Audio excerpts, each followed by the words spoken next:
नमस्कार, अपन समाचारमा स्वागत छ। सुरु गरौँ दुर्घटनाबाट। नलपरासी बर्दघाट सुस्ता पूर्वको हुसीकोट गाउँपालिका 4 स्थित भैँसीघाटमा गए राति जीव दुर्घटना हुँदा 1 जनाको मृत्यु भएको छ। अर्का 1 जना घाइते भएका छन्। शङ्खदेवबाट हात्तीखोरतर्फ जाँदै गरेको लु 1J2927 नम्बरको जीव दुर्घटना हुँदा चालक बदिकाली गाउँपालिका 4 का कृष्ण सुनारीको मृत्यु भएको हो। जिल्ला प्रहरी कार्यालय नवलपरासीले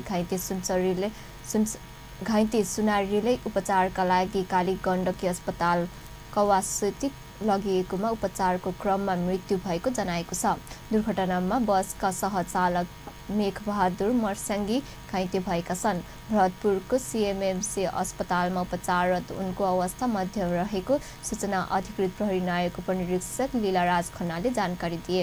सडकबाट करिब 35 मिटर तल खसेर दुर्घटना भएको जीवबारे थप अनुसन्धान भइरहेको प्रहरीले जनाएको छ।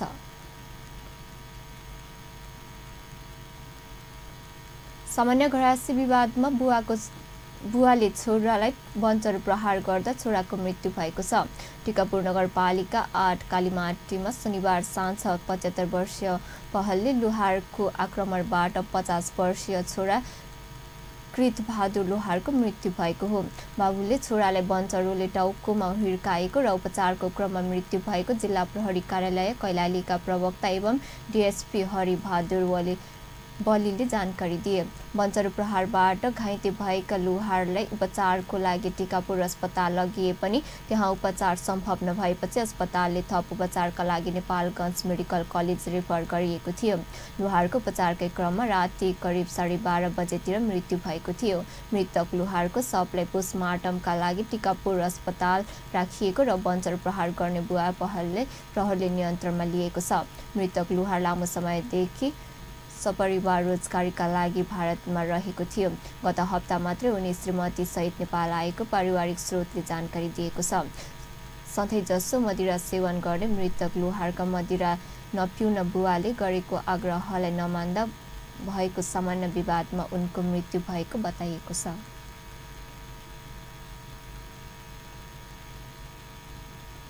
धनुषाको धनुषाधाम नगरपालिकामा एक व्यक्तिमाथि छुरा प्रहार भएको छ।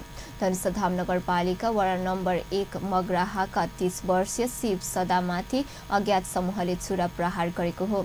आज बिहान भएको छुरा प्रहारबाट गम्भीर घाइते सदाको जनकपुर अञ्चल अस्पतालमा उपचार सम्भव हुन नसकेपछि काठमाडौँ पठाइएको छ।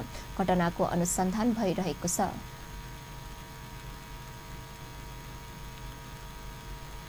सरकारले आजदेखि लागू हुने गरी सार्वजनिक यातायातको भाडा 10% ले वृद्धि गरेको छ।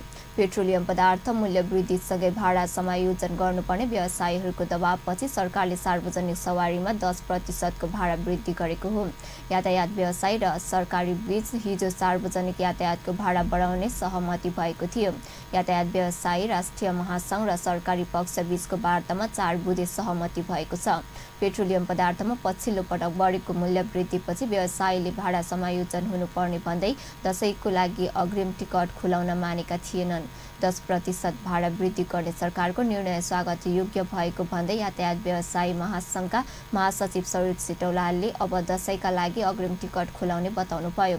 यातायात व्यवसायीले गत शुक्रबारबाटै अग्रिम टिकट खोल्ने तयारी गरे पनि सरकारले पेट्रोलियम पदार्थको मूल्य बढाएपछि रोकिएको थियो।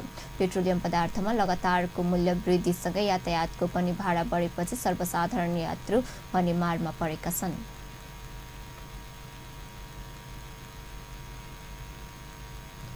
राष्ट्रिय सभाका सांसदहरूले दशैं तिहार जस्ता चाडपर्वमा दैनिक उपभोग्य वस्तु अभाव हुन नदिन सरकारको गम्भीर ध्यानकर्षण गराएका छन्।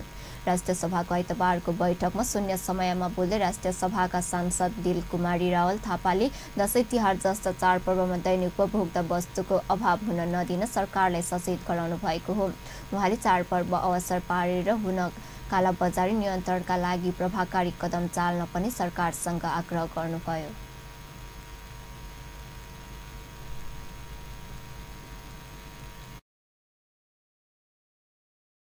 रावलले दशैंमा राजधानीबाट घर जाने यात्रुहरूको यात्रालाई सहज हुने गरी आवत जावतको व्यवस्था गर्न पनि सरकारको गम्भीर ध्यानकर्षण गराउनुभयो।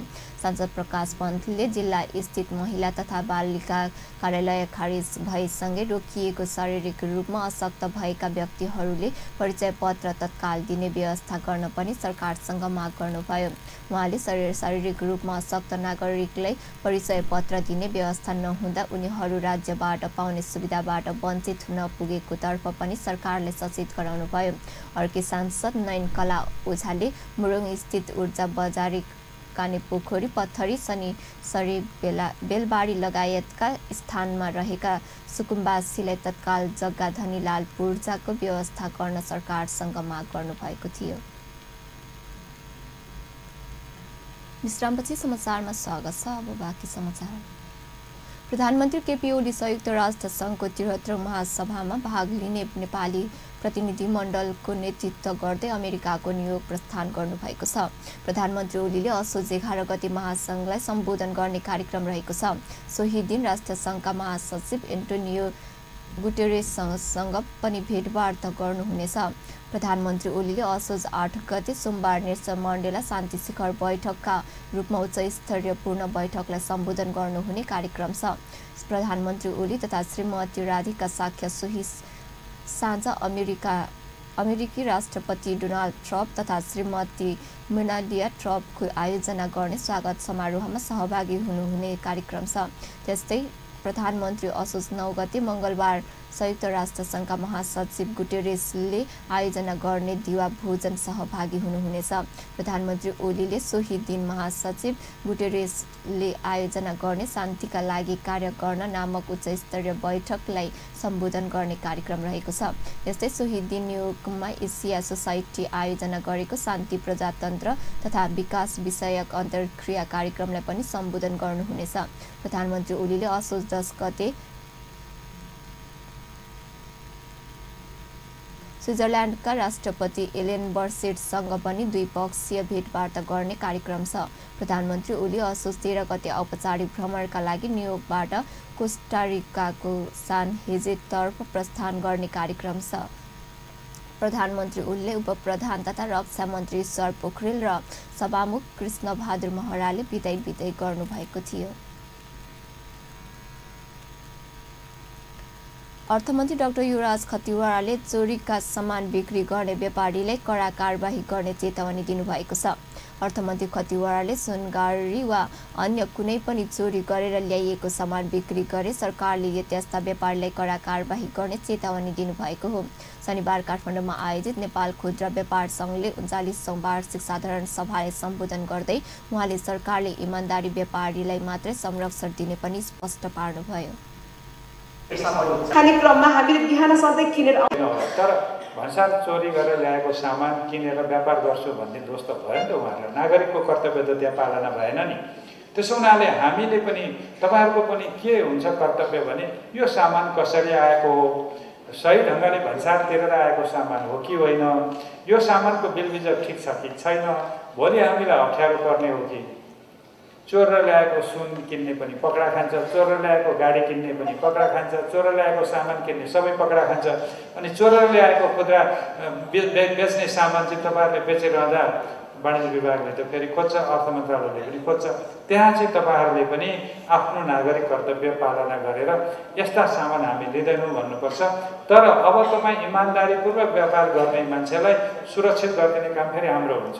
रक्षित उत्पादन हुन्छ अनि नक्कली स्टिकर लाग्छ, नक्कली स्टिकर लागेर सामान बजारमा आउँछ, सामान पक्रिया छैन फोन आउँछ, अनि अलि ठुलै मान्छेलाई लिङ्क गरेर फोन आउँछ। मैले भने छोडिदिनुहोस् सबै कुराहरू। म तपाईँहरूको अगाडि स्पष्ट भन्छु, अहिलेको हामी सरकार, त्यसमा पनि म अर्थमन्त्री आफै भन्दैछु, हामी यस्ता मलाइजामा हिँड्नेवाला छैनौँ।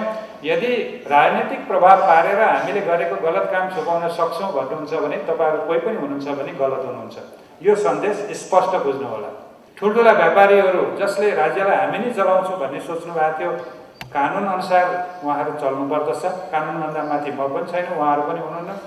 त्यसो हुनाले उहाँहरूलाई पनि हामीले कानुनको दायरामा ल्याइराखेका छौँ। यो सबै कुरा के हो? अर्थमन्त्री खतिवडा राजनीतिक संरक्षणको आधारमा भान्सार कर छली गर्ने व्यापारलाई सरकारले दोब्बर कारबाहीको दायरामा ल्याउन बाध्य हुने पनि स्पष्ट पार्नुभयो। उहाँले विगतका राजनीतिक संरक्षणको आधारमा भान्सार कर छली हुने गरेको पाइएको उल्लेख गर्दै अब त्यस्तो हुन नदिने दृढता समेत व्यक्त गर्नुभयो।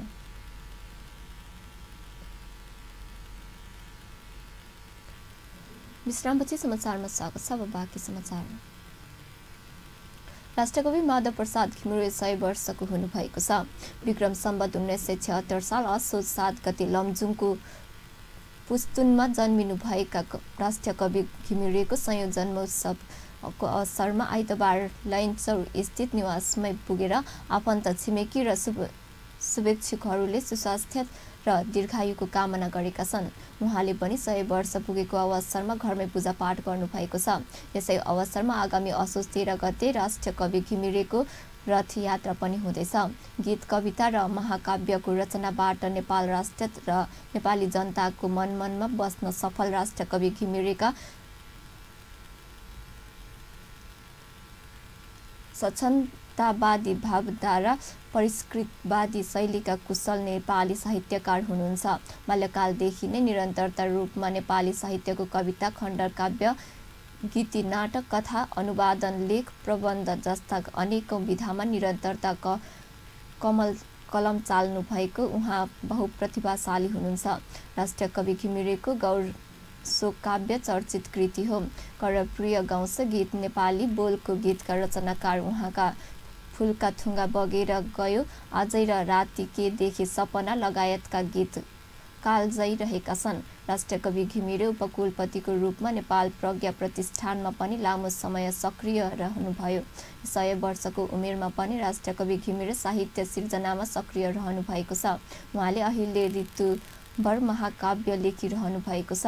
राष्ट्रिय कवि घिमिरेका पत्नी 6 छोरी र 2 छोरा रहेका छन्। महोत्तरीको बर्दिवासमा फेसन सोका लागि अडिसन सुरु भएको छ।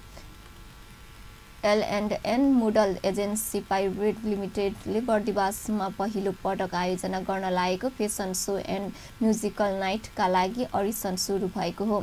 अडिसनको पहिलो दिन हिजो 12 जना सहभागी भएका थिए। असोज 27 गते हुने फेसन सोका लागि अडिसनबाट 40 जना छनौट गरिने L&N एजेन्सीका प्रबन्धक निर्देशक नितेन्द्र कर्णले जानकारी दिनुभएको छ। अर्को अडिसन असोज 12 गते हुने पनि आयोजकले जनाएको छ। सोका लागि छनौट भएका युवा युवतीले तालिम पनि दिइनेछ। अब अन्तर्राष्ट्रिय समाचार।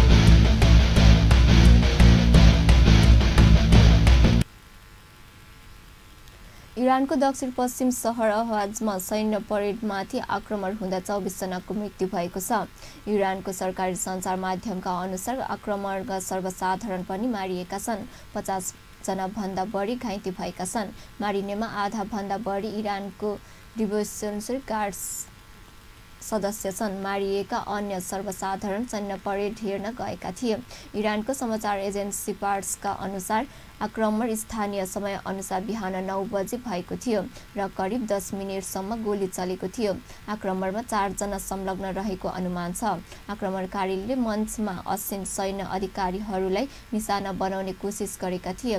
हतियारधारी समूहले परेडका लागि बनाइएको मञ्च नजिकैको पार्कबाट गोली चलाएका थिए। आत्मरक्षाको क्रममा 2 जना आक्रमणकारी पनि मारिएका समाचारले जनाएको छ। यो सैन्य परेड इरान इराक युद्धको सुरुवातको 30औं वर्षगाँठको सम्झनामा आयोजना गरिएको थियो।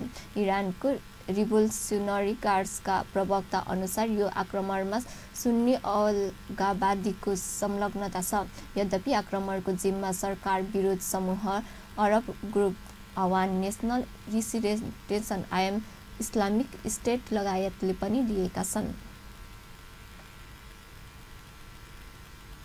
हस्त अहिलेलाई समाचार यति नै। पल पल खबर तेज नजर अपन टेलिभिजन हेर्दै गर्नुहोला। नमस्कार।